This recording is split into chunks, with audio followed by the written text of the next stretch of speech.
이 병원은 3개월 안에 문을 닫습니다. 제 병원 정문에 붙은 폐업 공고를 보던 그날이 아직도 생생합니다. 하지만 정확히 8개월 후 같은 병원 앞에는 임산부들이 길게 줄을 서 있었어요. 완전히 새로운 간판이 걸려 있었거든요. 15년간 지역을 대표하던 제3부인과가 어떻게 폐업 직전에서 대박병원으로 바뀌었을까요? 그리고 저에게는 어떤 비밀이 있었던 걸까요? 지금부터 한 번의 도박으로 제 운명을 바꾼 놀라운 이야기를 들려드리겠습니다.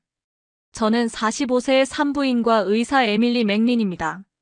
2023년 12월 17일 오후 4시, 저는 15년 전 개업한 맥린 산부인과 병원의 대출 연장 거절 통지서를 받았습니다. 15년간 이 지역 산모들을 돌봐왔는데 손에 든 서류에는 차가운 숫자들만 적혀 있었어요. 연체 이자율 연 18.5%, 상환 기한 90일. 하지만 현실은 더 냉혹했습니다. 지난 3년간 분만 건수가 60%나 급감했거든요. 2020년 월 평균 45건이던 분만이 2023년에는 18건으로 줄어들었어요. 직원들도 하나둘 떠났습니다. 15년간 함께했던 수간호사 캐롤 톰슨도 지난달 존스 홉킨스로 이직했어요. 원장님, 정말 죄송해요. 하지만 가족을 생각하면 캐롤의 마지막 말이 가슴에 모처럼 박혔습니다. 저에게는 개인적인 아픔도 있었어요. 12년 전 제가 첫 아이를 낳았을 때의 기억 때문이었습니다. 존스 홉킨스에서 제왕절개 후 이틀 만에 퇴원해서 집에서 혼자 신생아와 씨름하며 산후 우울증에 시달렸던 기억 말이에요. 새벽 3시마다 울어대는 아기 찢어지듯 아픈 봉합 부위, 그리고 괜찮냐고 묻는 남편에게 괜찮다고 거짓말해야 했던 그 순간들. 그때 누군가 손 한 번만 잡아줬어도. 하지만 볼티모어의 대형 병원들인 존스 홉킨스, 메릴랜드 대학병원과의 경쟁에서 소규모 개인 병원은 살아남을 수 없었습니다. 환자들은 모두 큰 병원으로 몰렸고 보험 수가는 계속 깎였어요. 자연분만 수가가 2020년 5,200달러에서 2023년 4,800달러로 떨어졌거든요. 병원 복도를 걸으며 저는 텅 빈 병실들을 바라봤습니다. 예전에는 24시간 불이 꺼지지 않던 분만실도 이제는 하루 종일 조용했어요. 우리 같은 작은 병원은 이제 설 자리가 없어졌구나. 2024년 1월 15일 새벽 2시, 저는 제 사무실에서 산부인과 병원 재기 방법을 구글에 검색하고 있었습니다. 커피는 이미 4번째 컵이었어요. 병원 경영 컨설팅, 의료 마케팅, 환자 유치 방법. 온갖 키워드를 검색해봤지만 딱히 해답은 없었습니다. 대부분 대형 병원과 차별화하라, 전문성을 강화하라 같은 뻔한 조언뿐이었어요. 그때 제 운명을 바꾼 기사를 우연히 발견했습니다. 한국의 산후조리원 미국의 차세대 의료 사업이라는 제목이었어요. 산후조리원이라고? 출산 후에 호텔 같은 곳에서 2주를 머무른다. 저는 남은 직원들에게 이 내용을 공유했습니다. 마지막 남은 간호사 2명과 함께 말이에요. 반응은 예상대로였어요. 완전히 상업적이네. 돈 많은 사람들이나 쓰는 사치 서비스지. 아시아인들이 유독 허약해서 그런 거 아닐까? 서양 여성들은 출산 다음 날 조깅하는데. 간호사 린다 스미스가 고개를 저었습니다. 우리도 그런 식으로 장사하자는 건 아니죠? 하지만 저는 뭔가 다른 느낌을 받았습니다. 2018년 한국 산모의 75%가 산후조리원을 이용한다는 통계를 보면서 말이죠. 그리고 더 놀라운 건 시장 규모였어요. 한국의 산후조리원 시장이 연간 1조 2천억 원에 달한다는 정보였습니다. 75%? 그럼 거의 모든 산모가 이용한다는 건데. 이게 정말 사치일까? 저는 더 파고들었습니다. 송파 산모건강증진센터는 2주 이용료가 190만 원으로 서울 민간 산후조리원 평균인 419만 원의 절반 수준이라는 정보를 발견했죠. 공공시설이 있다는 건 이게 단순한 사치가 아니라는 뜻 아닌가? 그날 밤 저는 신용카드로 항공료를 결제했습니다. 마지막 남은 5,000달러를 써서 서울행 항공편을 예약하면서 생각했어요. 정말 그게 가능한가? 출산 후 돌봄을 시스템화한다는 게 이게 내 마지막 기회야. 2024년 2월 15일 오후 3시 20분, 저는 인천국제공항에 도착했습니다. 공항에 첫 발을 디딘 순간 가장 먼저 느낀 건 청결함이었어요. 화장실 변기는 자동으로 뚜껑이 열리고 에스컬레이터가 자동으로 살균되고 있었습니다. 곳곳에 손 소독제가 비치되어 있었고 심지어 공항 직원들도 모두 마스크를 착용하고 있었죠. 미국보다 훨씬 위생적이네. 한국에 오신 것을 환영합니다. 맥린 교수님. 저를 맞이한 건 서울대학교 간호대학 김수진 교수였습니다. 50대 중반으로 보이는 김 교수는 유창한 영어로 저를 안내했어요. 하지만 저는 영어보다 한국어로 대화하고 싶다고 요청했습니다. 구글 번역기를 켜면서 말이에요. 한국에 왔으니까 한국 문화를 제대로 느껴보고 싶어요. 택시를 타고 가는 동안 저는 서울의 풍경에 놀랐습니다. 거리는 깨끗했고 지하철역마다 엘리베이터가 있었어요. 임산부나 유모차를 끄는 사람들을 배려한 시설들이 곳곳에 보였습니다. 지하철 8호선 장지역에서 내려 걸어가는 길에도 경사로와 점자블록이 완벽하게 설치되어 있었어요. 여기가 송파 산모건강증진센터입니다. 서울시 송파구 충민로이길 20에 위치한 전국 최초 공공산후조리원에 도착했을 때 저는 병원을 예상했습니다. 하지만 눈앞에 펼쳐진 건 마치 고급 호텔 같은 건물이었어요. 현관에서부터 비접촉 체크인 시스템, 공기청정 시설, 자동 살균 슬리퍼. 로비에는 따뜻한 조명 아래 편안한 소파가 배치되어 있고 한쪽에는 카페 같은 공간도 있었습니다. 첫인상은 병원이 아니라 호텔이었어요. 아니, 리조트 같았다고 해야 맞을 것 같네요. 산모실 27실, 신생아실, 수유방, 간호사실, 상담실, 휴게실, 산모관리실, 맘스가든, 식당, 휴게정원을 둘러보는 동안 저는 계속해서 놀라움을 감출 수 없었습니다. 각 산모실은 제 개인 병원 VIP실보다 좋았어요. 독일제 전동 침대, 개인 화장실, 냉장고, 그리고 아기와 엄마를 위한 별도 공간까지. 벽지는 따뜻한 베이지 톤으로 되어 있어서 집 같은 느낌이었습니다. 24시간 간호 인력이 배치되어 있고 각 산모마다 전담 상담사가 있어요. 그리고 여기는 조리 전문 셰프팀이에요. 김수진 교수의 설명에 저는 고개를 갸우뚱했습니다. 셰프팀이요? 병원 급식이 아니라 산후 회복을 위한 특별식을 준비합니다. 미역국, 잣죽, 갈비탕. 모두 산모의 회복 상태에 맞춰 개별 조리해요. 주방을 구경할 때 저는 더욱 놀랐습니다. 한식 전문 조리사 3명이 새벽 5시부터 저녁 8시까지 쉬지 않고 요리하고 있었어요. 냉장고에는 미역, 다시마, 새우젓, 참기름 등 한국 전통 식재료들이 가득했습니다. 301호실에서 만난 박지영 씨는 둘째를 낳고 일주일째 머물고 있었습니다. 여기서는 제가 엄마가 된 걸 축하받고 있다는 느낌이에요. 미국에서는 빨리 일상으로 돌아가라고 재촉받았는데 여기서는 충분히 회복할 권리가 있다고 말해주거든요. 박 씨는 실제로 LA에서 첫째를 낳은 경험이 있었어요. 거기서는 제왕절개하고 이틀 만에 퇴원해서 집에서 혼자. 정말 죽는 줄 알았어요. 박 씨의 말이 제 가슴에 꽂혔습니다. 제가 12년 전 겪었던 그 절망감과 똑같았거든요. 미국에서는 출산 후 24시간 만에 집으로 돌아가야 해요. 그러면 산모는 의료 대상에서 즉시 유감암이 되어야 하죠. 하지만 여기는 산모가 먼저 온전한 어머니로 회복할 시간을 주는 곳이었어요. 제가 가장 충격받은 건 산모들을 대하는 시스템의 차이였습니다. 미국 존스홉킨스에서 제왕절개를 마친 산모에게 주어지는 건 옥시코돈 5mg. 처방전과 2일 후 퇴원 안내서뿐이었습니다. 문제 있으면 응급실로 오세요라는 당부와 함께 말이죠. 간호사는 하루에 2번 와서 혈압과 체온만 체크하고 사라졌어요. 하지만 한국 산후조리원에 도착한 산모는 완전히 다른 세계를 경험합니다. 오전 7시에 일어나면 따뜻한 미역국이 준비되어 있어요. 아기는 전담 간호사가 24시간 돌봐주니까 산모는 충분히 잠을 잘 수 있습니다. 정해진 수유 시간인 오전 9시, 오후 1시, 오후 6시, 밤 10시마다 아기를 데려다주면서 올바른 모유 수유 방법을 가르쳐주고요. 젖이 뭉쳐서 아픈 전몸살은 전문 마사지로 미리 예방해줍니다.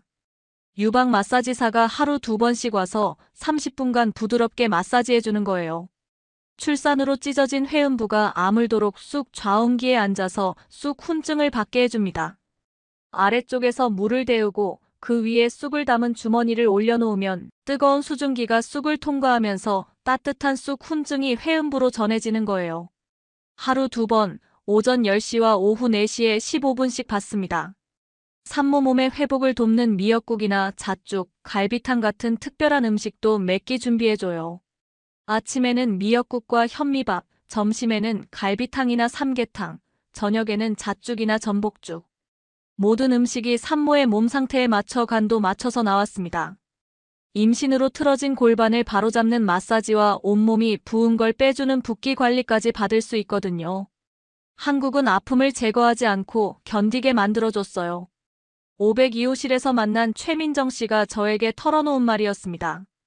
미국에서는 산모의 통증만 관리하지만 여기서는 산모의 마음을 먼저 돌봐주는 것 같아요. 아기 울음소리에 불안해하면 간호사님이 와서 등을 쓸어주며 괜찮다, 엄마가 된다는 건 원래 이런 거야 라고 말씀해주세요. 최 씨는 미국에서 7년간 거주한 경험이 있었어요. 시카고에서 언니가 출산할 때 봤는데 정말 삭막했거든요. 간호사도 바쁘고 가족들도 일찍 집에 가야 하고 저는 그 순간 깨달았습니다. 미국에서는 산모를 출산을 마친 사람으로 보지만 한국에서는 회복이 필요한 어머니로 본다는 걸 말이에요. 셋째 날 오후 2시, 저는 산후조리원의 공용 휴게실에서 인상적인 장면을 목격했습니다. 쑥 좌운실에서 나온 한 산모가 갑자기 눈물을 터뜨렸어요. 30대 중반으로 보이는 그 산모는 한동안 말을 못하더니 이렇게 말했습니다. 집에 가면 또 혼자겠죠? 미국에서는 출산 다음 날 바로 집으로 돌아가야 했는데 아무도 이런 걸 알려주지 않았어요. 그 산모는 교포 2세 김미셸이었습니다. 로스앤젤레스에서 첫째를 낳고 둘째를 위해 한국에 온 거였죠. 남편은 미국에서 일하고 있어서 혼자 한국에 와 있는 상황이었어요. 첫째 낳을 때는 정말 지옥이었어요.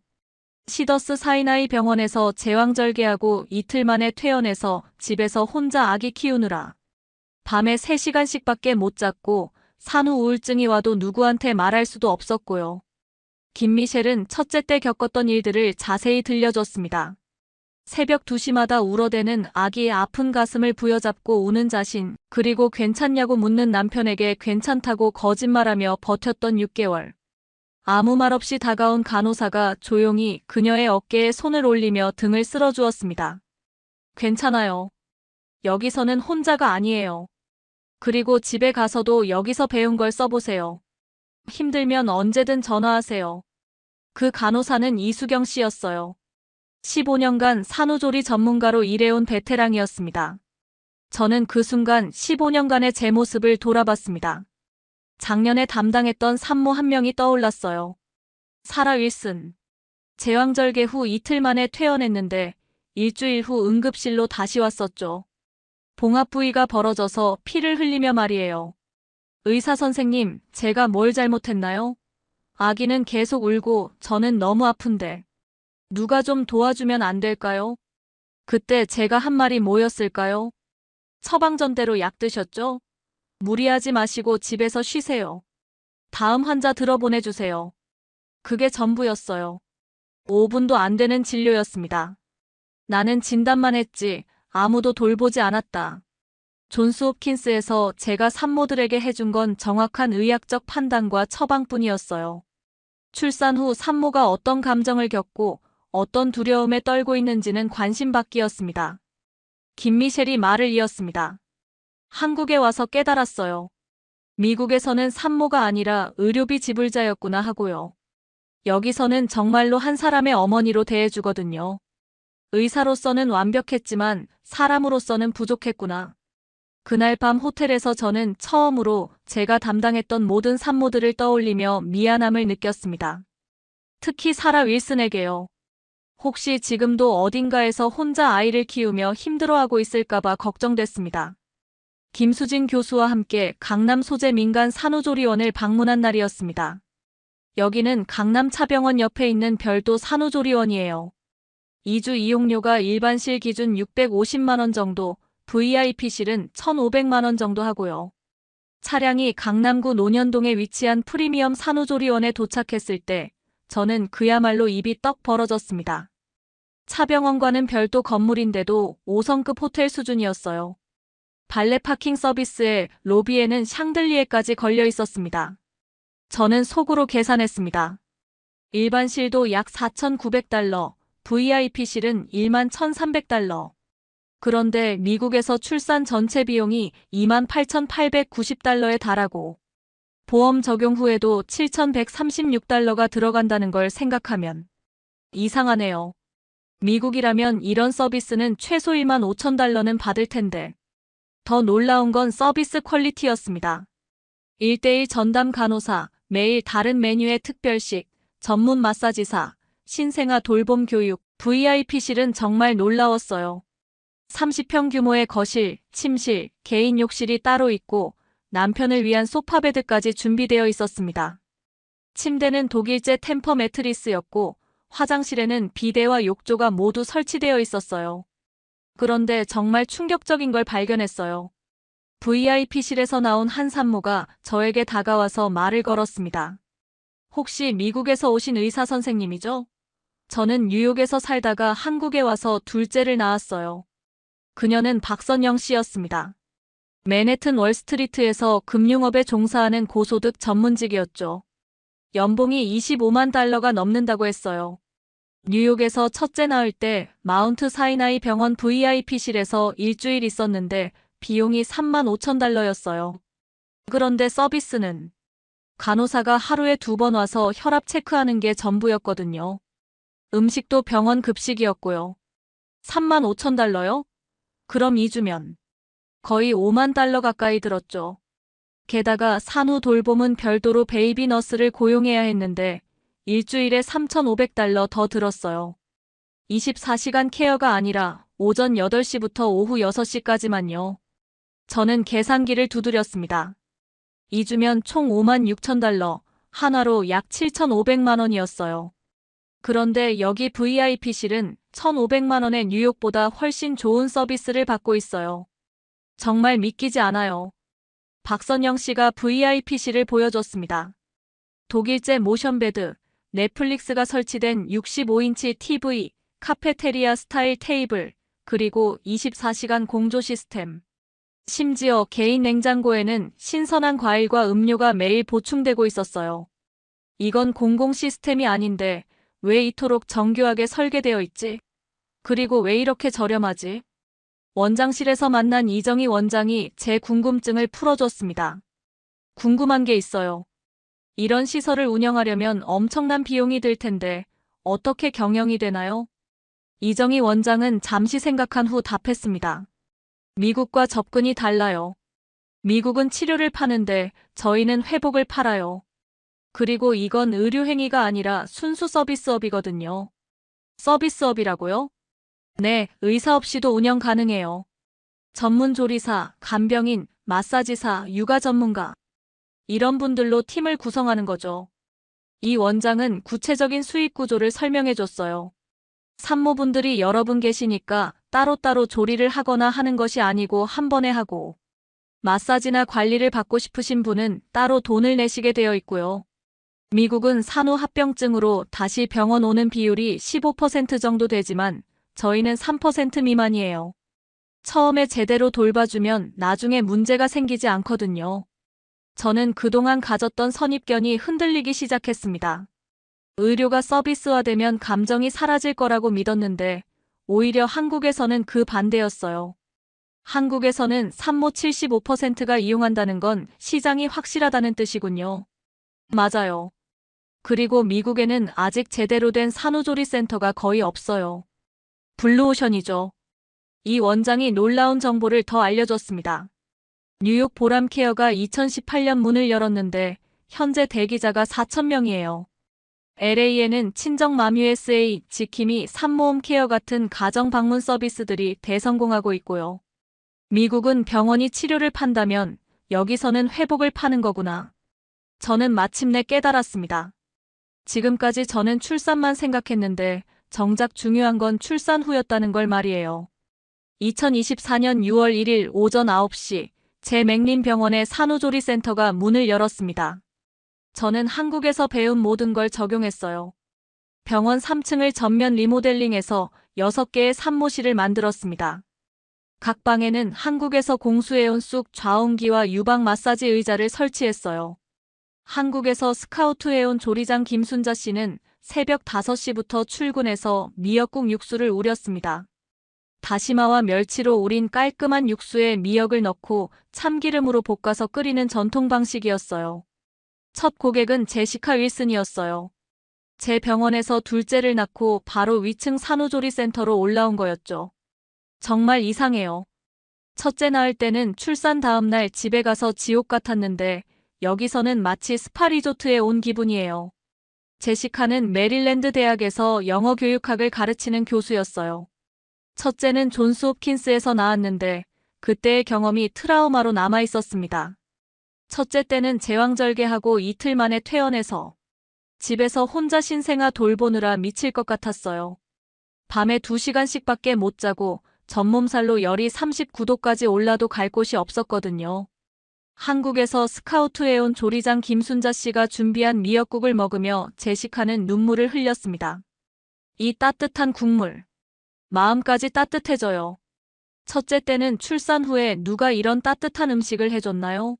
남편이 사다 준 서브웨이 샌드위치가 전부였는데 24시간 신생아 전담 케어 매니저인 박미경 씨가 밤마다 아기를 돌봐주니까 제시카는 출산 후 처음으로 연속 8시간 수면을 취할 수 있었어요. 8시간을 통으로 잤어요. 첫째 때는 6개월 동안 3시간씩밖에 못 잤는데 이게 천국이구나. 박미경 씨는 한국에서 15년간 신생아 전문 간호사로 일하다가 제 스카우트 제안을 받고 미국에 온 거였어요. 미국에 한국의 좋은 문화를 알리고 싶어서 왔어요 라고 했습니다. 제시카 윌슨의 인스타그램 포스팅이 볼티모어 맘카페를 뒤집어 놓았습니다. 출산 후 진짜 쉬면서 회복할 수 있는 곳이 볼티모어에 생겼어요. 한국식 산후조리인데 정말 대박. 제시카가 올린 사진들은 정말 화제가 됐어요. 깔끔한 개인실 사진, 정성스럽게 차려진 한국 음식들, 전문 마사지를 받는 모습, 그리고 남편과 함께 여유롭게 아기를 보고 있는 사진까지. 특히 미역국 사진에 달린 설명이 폭발적 반응을 얻었습니다. 이 국물 한 그릇이 제 마음을 다 녹여줬어요. 몸도 마음도 따뜻해지는 마법 같은 음식이에요. 댓글이 폭발했어요. 이거 얼마예요? 어디예요? 저도 예약하고 싶어요. 미국에도 이런 게 있었나요? 세컨 베이비 때 꼭 가고 싶어요. 제시카의 친구 메건 화이트가 첫 번째로 예약했습니다. 제시카 보니까 완전 다른 사람이 됐더라고요. 첫째 때와는 비교도 안 될 정도로 여유롭고 행복해 보여요. 2주 만에 7명의 예약이 들어왔습니다. 모두 입소문을 통해서였어요. 메건, 사만다, 레이첼, 브리아나. 모두 30대 중산층 여성들이었습니다. 저는 깨달았습니다. 미국 산모들도 이런 돌봄을 간절히 원했구나. 더 놀라운 건 산모들의 피드백이었어요. 메건 화이트는 2주 후 이렇게 말했습니다. 산후 우울증이 전혀 없어요. 첫째 때는 6개월간 우울증 약을 먹었는데 이번에는 그럴 필요가 없을 것 같아요. 사만다 존스는 모유 수유에 대해 극찬했습니다. 모유 수유를 제대로 배웠어요. 첫째 때는 아무도 가르쳐주지 않아서 3개월 만에 포기했는데 이번에는 자신감이 생겼어요. 가장 인상적이었던 건 레이첼 브라운의 소감이었습니다. 출산이 이렇게 행복한 경험이 될 줄 몰랐어요. 첫째 때는 공포와 고통의 기억뿐이었는데 이번에는 정말 축복받는다는 느낌이에요. 2024년 8월 15일 볼티모어 선 신문에서 제 맥린 병원의 산후조리센터를 취재했습니다. 한국식 산후조리가 지역 병원을 구원하다라는 제목의 기사가 나간 후 문의 전화가 쏟아졌어요. 기사에는 제 인터뷰가 실렸습니다. 15년간 의사로 살면서 산모의 몸만 치료했는데 한국에서는 산모의 마음까지 돌본다는 걸 배웠습니다. 존스 홉킨스 병원에서도 연락이 왔습니다. 산부인과 과장 로버트 김 교수가 직접 전화를 걸어왔어요. 맥린 박사님, 저희도 그 시스템을 도입하고 싶은데 노하우를 공유해 주실 수 있나요? 솔직히 말하면 저희 병원도 산후관리에서는 한계를 느끼고 있었거든요. 저는 15년 전을 떠올렸습니다. 제가 존스 홉킨스의 환자 의뢰를 요청했을 때의 차가운 반응을 말이에요. 죄송하지만 저희는 이미 충분한 환자가 있어서요라는 대답이었죠. 하지만 지금은 달랐습니다. 물론이죠. 함께 공유하면 더 많은 산모들이 도움받을 수 있을 테니까요. 메릴랜드 대학병원 산부인과 교수 데이비드 리도 직접 찾아왔어요. 그는 20년간 산부인과를 해온 베테랑이었습니다. 15년간 산부인과를 해왔지만 이런 발상은 못 해봤네요. 출산과 회복을 분리해서 생각한다는 게 정말 혁신적입니다. 사실 혁신이 아니라 한국에서는 이미 30년 전부터 해온 일이에요. 데이비드 교수는 고개를 끄덕였습니다. 우리가 얼마나 좁은 시각으로 의료를 봐왔는지 깨닫게 되네요. 더 놀라운 소식도 있었어요. 워싱턴 포스트에서 전국 기사로 다뤘거든요. 동양의 지혜가 서양 의료를 바꾸고 있다는 제목으로 말이에요. 저는 자신감을 되찾았습니다. 우리가 찾은 건 블루오션이었어요. 3개월 만에 제 맥린 병원은 흑자 전환했습니다. 월 수익이 15만 달러에서 45만 달러로 3배나 늘었어요. 2024년 10월 22일, 저는 시카고, 애틀랜타, 시애틀에서 온 산부인과 의사들을 대상으로 세미나를 열었습니다. 한국식 산후조리 미국 모성의료의 미래라는 주제였어요. 볼티모어 힐튼 호텔 컨벤션 센터에 모인 85명의 의사들 앞에서 저는 제 경험을 발표했습니다. 핵심은 의료와 서비스의 분리예요. 출산은 의료진이, 회복은 서비스팀이 담당하는 거죠. 그리고 이건 보험 수가에 얽매이지 않는 순수 서비스업입니다. 시카고의 마이클 존슨 박사가 질문했습니다. 그는 시카고 노스웨스턴 대학병원에서 15년간 일한 베테랑이었어요. 수가는 어떻게 받나요? 보험 적용이 되나요? 시카고에서는 제왕절개 평균 비용이 26,000달러인데 추가로 15,000달러를 받을 수 있을까요? 보험 적용 안 돼요. 전액 개인 부담이죠. 하지만 그게 오히려 장점이에요. 보험회사 눈치 안 보고 필요한 만큼 충분히 케어할 수 있거든요. 그리고 고객들이 기꺼이 현금을 내요. 애틀랜타의 사라 데이비스 박사도 놀라워했어요. 그녀는 에모리 대학병원에서 일하고 있었습니다. 그럼 환자들이 기꺼이 현금으로 15,000달러를 내겠다는 거네요. 애틀랜타 평균 출산 비용이 22,000달러인데. 네, 왜냐하면 그게 그들이 원했던 바로 그 서비스거든요. 미국에서는 그동안 아무도 제공하지 않았던 서비스니까요. 시애틀에서 온 앤드류 박 박사는 더 구체적인 질문을 했어요. 직원 구성은 어떻게 하셨나요? 미국에서 한국식 서비스를 할 수 있는 인력을 구하기가 쉽지 않을 텐데요. 한국에서 직접 스카우트했어요. 조리사, 간호사, 마사지사. 모두 15년 이상 경력자들로 팀을 구성했습니다.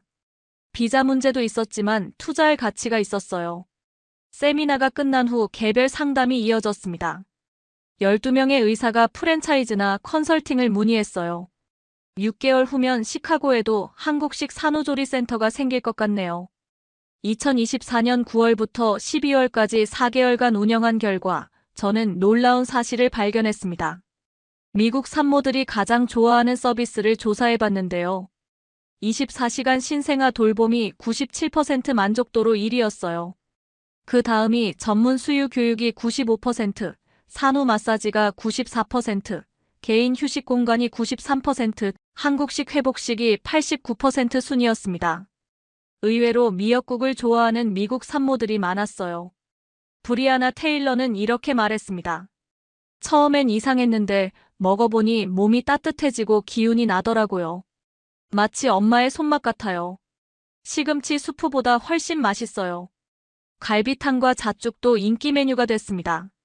특히 잣죽을 모유 생성죽이라고 소개하니까 모유에 도움이 된다며 모든 산모가 요청했어요. 하지만 저는 메뉴를 조금씩 현지화했습니다. 미역국에 현지에서 구하기 쉬운 시금치나 케일을 추가하고 갈비탕 대신 닭고기 스프도 준비했죠. 조리장 김순자 씨도 적응해 나갔습니다. 처음에는 미국 사람들이 한국 음식을 받아들일까 걱정했는데 오히려 더 열성적이에요. 미역국 레시피를 가르쳐달라고 하는 산모들도 있어요. 가장 인기 있는 서비스는 쑥 좌운이었습니다. 처음에는 이상한 동양의식이라고 의심하던 산모들이 한번 체험하고 나면 매일 요청했어요. 메디슨 화이트는 이렇게 말했습니다. 쑥 좌움받고 나면 아래쪽이 정말 편해져요. 미국 의사들은 아무것도 안 해주는데 이런 관리가 있다는 걸 왜 아무도 알려주지 않았을까요? 심지어 남편들도 변했어요. 처음에는 동양 미신이라고 비웃던 남편들이 아내의 빠른 회복을 보고는 정말 신기하다며 감탄했습니다. 제시카의 남편 마이클 윌슨은 이렇게 말했어요. 첫째 때는 와이프가 6개월간 힘들어해서 저도 스트레스였는데 이번에는 정말 다르네요. 2주 만에 완전히 다른 사람이 됐어요. 2024년 12월 3일 오전 10시 존스 홉킨스 병원에서 공식 제휴 제안이 왔습니다. 저희 병원에서 분만한 산모들을 맥린 센터로 연계해주고 싶습니다. 수수료는 어떻게 하면 될까요? 전화를 건 사람은 존스 홉킨스 산부인과 부과장 마이클 로드리게스 교수였어요. 15년 전 제가 레지던트 시절 그 밑에서 일했던 상급자였죠. 저는 믿을 수 없었어요. 15년간 저를 무시했던 존스 홉킨스에서 먼저 손을 내민 거였거든요. 로드리게스 교수님, 15년 전에는 저를 어떻게 대하셨는지 기억하시나요? 맥린 박사, 그때 일은 정말 미안했습니다. 하지만 지금은 상황이 다르잖아요.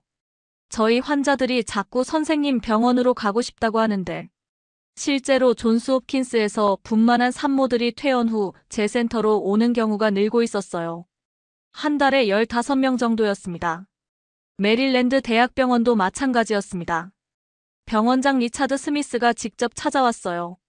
저희도 산후조리 프로그램을 도입하고 싶은데 컨설팅을 받을 수 있을까요? 정말 간절합니다. 제 답변은 단호했습니다. 15년 전 제가 여러분께 환자 의뢰를 요청했을 때는 어떻게 답하셨죠? 이미 충분한 환자가 있다고 하셨잖아요. 이제는 상황이 바뀌었네요. 그때 일은 정말 죄송했습니다. 하지만 이제는 함께 협력할 수 있지 않을까요? 저는 잠시 생각했습니다. 복수보다는 발전이 중요하다고 판단했어요. 좋습니다. 하지만 조건이 있어요. 단순히 돈벌이가 아니라 진짜 산모를 위한 마음으로 해야 합니다. 제 맥린 병원의 성공을 본 다른 소규모 산부인과들도 줄줄이 연락해왔어요. 프랜차이즈 문의만 하루에 10건씩 들어왔습니다. 필라델피아, 워싱턴 DC, 리치몬드, 동부 지역 전체에서 문의가 쏟아졌어요. 저는 깨달았습니다. 이건 단순한 사업이 아니라 혁명이구나. 2025년 5월 20일, 정확히 1년 후 저는 다시 서울을 찾았습니다. 이번에는 혼자가 아니었어요. 시카고, 애틀랜타, 댈러스에서 한국식 산후조리 센터를 오픈한 동료 의사 5명과 함께 왔거든요. 모두 제 세미나를 듣고 사업을 시작한 사람들이었습니다. 강남 차병원 옆 산후조리원에서 이정희 원장과의 재회에서 놀라운 소식을 들었어요. 미국에서 한국식 산후조리가 확산되고 있다는 뉴스를 봤어요. 정말 자랑스러워요. 한국 방송에서도 다뤄졌거든요. 이 원장이 보여준 KBS 뉴스 영상에는 제 인터뷰가 나왔습니다. 한국의 산후조리 문화가 미국 의료의 새로운 패러다임을 제시했다는 내용이었어요. 현재 미국 내 15개 주에서 벤치마킹 문의가 와요. 텍사스, 캘리포니아, 플로리다, 뉴욕 모두 한국 모델을 도입하려고 하고 있어요. 더 놀라운 소식도 있었습니다. 하버드 의대에서 연구팀을 꾸려서 한국식 산후조리의 효과를 학술적으로 연구하기 시작했다는 거였어요. 연구 결과가 나오면 미국 의료계 전체가 바뀔 수도 있어요. 저는 감격했습니다. 1년 전만 해도 폐업 직전이었는데 이제는 미국 동부 최대 산후조리 네트워크의 본부가 됐어요. 동행한 시카고의 마이클 존슨 박사가 말했습니다. 시카고에서만 벌써 3곳이 오픈했어요. 모두 대기자가 200명씩 있고요. 애틀랜타의 사라 데이비스 박사도 덧붙였습니다. 남부 지역 산모들이 더 열광적이에요. 전통적인 가족 가치를 중시하는 문화와 한국의 산후조리 철학이 잘 맞아떨어져요. 더 놀라운 건 다른 변화들이었습니다.